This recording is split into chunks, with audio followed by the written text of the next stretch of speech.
अस्सलाम वालेकुम student, welcome to the lecture group. आज हम चैप्टर 6 साइंस का जो है एयर एंड द एटमॉस्फेयर उसके एक लॉन्ग क्वेश्चन के साथ आपकी खिदमत में हाजिर हुए हैं, जो कि बहुत ही इम्पोर्टेंट है।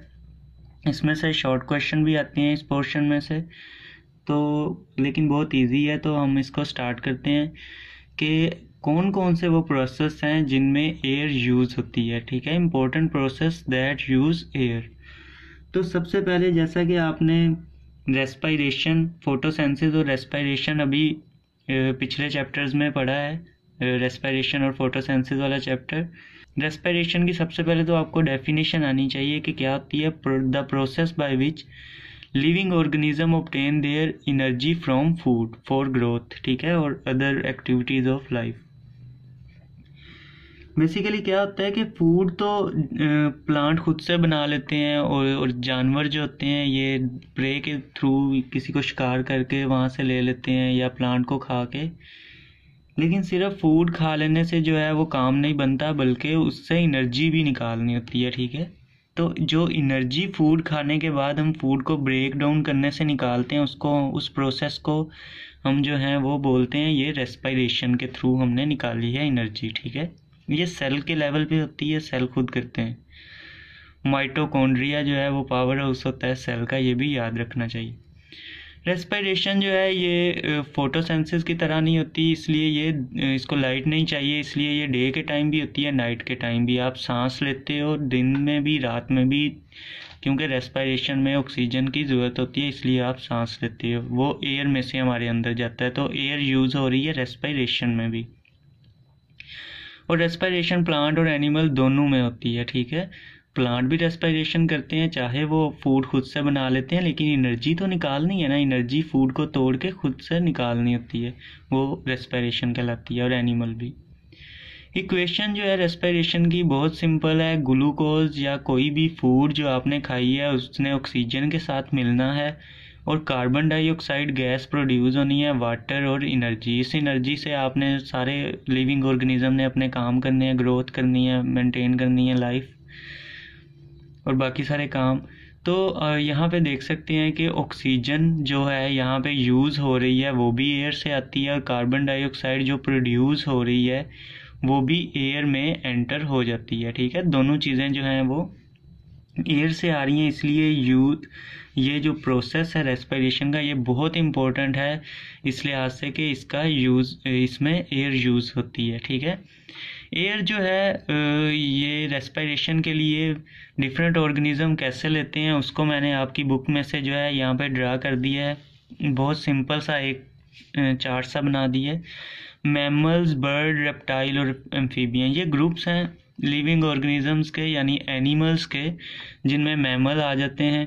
ह्यूमंस भी मैमल की एक टाइप हैं। ठीक है, चार पाए यानी कि जिनके 4 लिम्स होते हैं उनको मैमल बोलते हैं। इसी तरह बर्ड्स का आपको पता ही है। रेप्टाइल और एम्फीबियंस में जो है लिजर्ड्स वगैरह और फ्रॉग वगैरह आ जाते हैं। तो ये सारे जो ऑर्गेनिज्म हैं ये लंग्स यूज़ करते हैं एयर को अंदर लेके जाने के लिए, ऑक्सीजन लेने के लिए। ठीक है, और फिर एयर को एक्सहेल करते हैं, बाहर निकालते हैं, और कार्बन डाइऑक्साइड भी एयर के अंदर जो है वो लंग्स के थ्रू जो है वो एंटर कर देते हैं।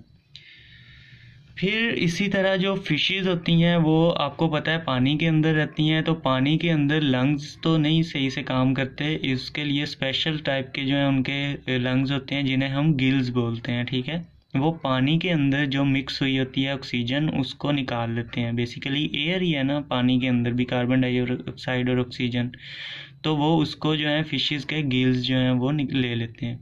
तो फिशेस भी फिर इस तरह रेस्पिरेशन कर लेती हैं उस एयर से। प्लांट जो है उनके अंदर वो एयर यानी ऑक्सीजन और कार्बन डाइऑक्साइड स्टोमेटा के थ्रू एंटर होती है। स्टोमेटा क्या होते हैं? Tiny holes under side of the leaves के नीचे वाली साइड पे छोटे छोटे से सुराख होते हैं जहाँ से प्लांट सांस लेता है। ठीक है, उसको कहते हैं। इसी तरह जो है वो एक इम्पोर्टेंट जो है वो आ जाते हैं क्वेश्चन, वो ये आ जाता है कि आप डिफरेंस कर सकें कि गैसेस जो आपने इनहेल की हैं और एक्सहेल की हैं उनमें क्या डिफरेंस होता है। ठीक है, एक तो इनहेल एयर तो वही हम लेके जाएंगे ना जो हमने कंपोजिशन ऑफ एयर पढ़ी थी उसमें हमने पढ़ा था 78% जो है वो नाइट्रोजन होती है, कार्बन डाइऑक्साइड 0.03% होती है, 21% ऑक्सीजन होती है, और इनर्ट गैसेज या अदर गैसेज 1% होती हैं, वाटर वेपर वेरिएबल्स। ये तो हमने पढ़ा था आम एयर की कंपोजिशन, जो हम इनहेल करते हैं, यानी हम सांस जब लेते हैं तो अंदर लेके जाते हैं ये वाली एयर।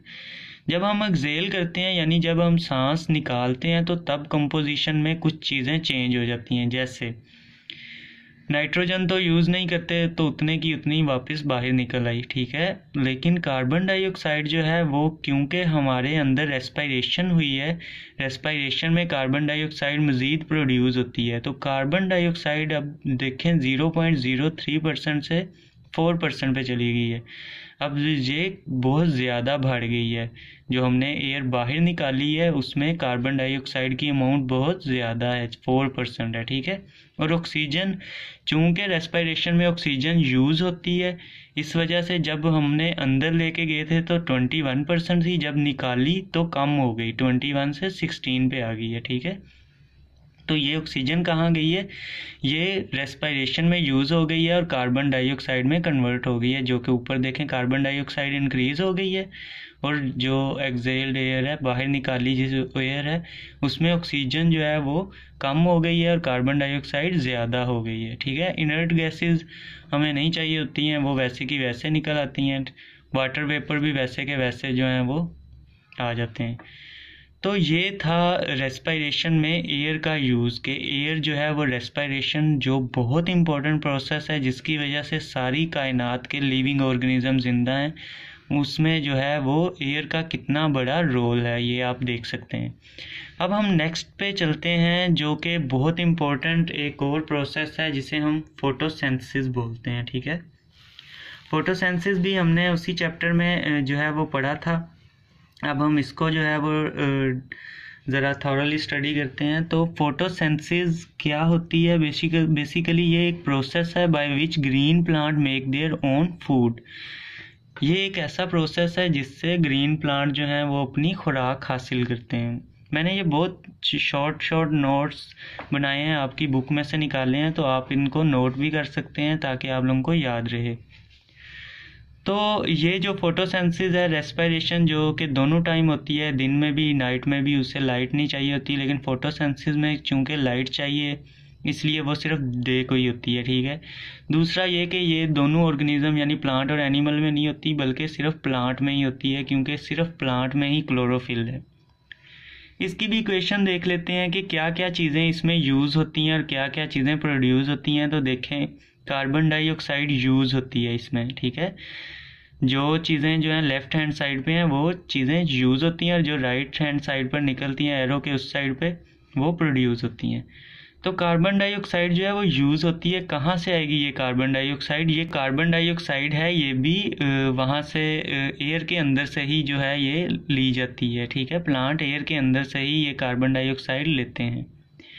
इसी तरह जो वाटर है वो भी यूज़ होता है इसमें, और तीसरी जो चीज़ यूज़ होती है वो है सनलाइट।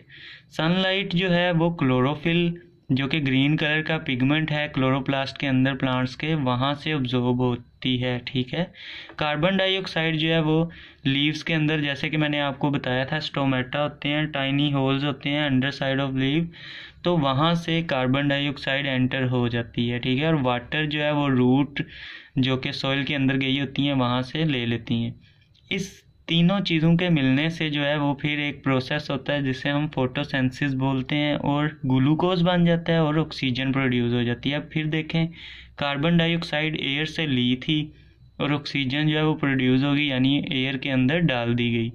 तो ये जो प्रोसेस है फोटोसिंथेसिस भी, अब इसमें भी देखें एयर कितनी ज़्यादा इन्वॉल्व है, तो यूज़ होती है एयर। तो फोटोसिंथेसिस के बगैर भी दुनिया जो है वो नहीं चल सकती, क्योंकि अगर प्रोड्यूस ही नहीं करेंगे प्लांट तो तमाम ऑर्गेनिज्म जो प्लांट पे डिपेंडेंट हैं वो मर जाएंगे।